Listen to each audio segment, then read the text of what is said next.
Another factor that was raised by the speakers at the UN General Assembly in their speeches is that there was only 10% of women who were speaking during this conference.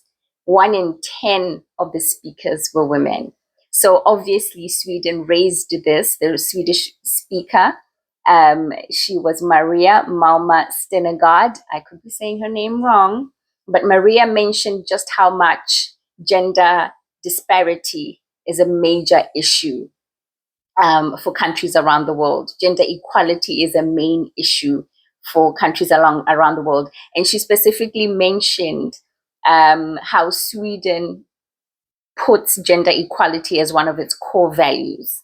And I think I'm very aware of this myself, having worked in organizations such as Scania Botswana, Business Sweden. I'm very aware of this element of Sweden having a very strong gender equality focus.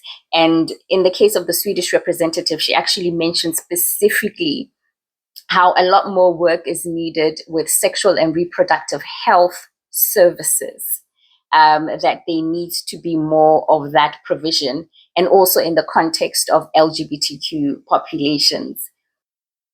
Most of their humanitarian support from Sweden is actually now directed to Sudan, where almost 10 million people are being displaced in Sudan because of the conflict in the region.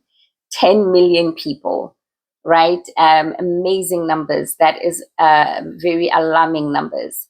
And I think in the context of Sweden, something else that she said was interesting for me is the need for global systems that are open, that are transparent, that are inclusive. And in this case, she's even including global governance in space or out of space, right? What are people doing there, and how can these things be more open and transparent, right?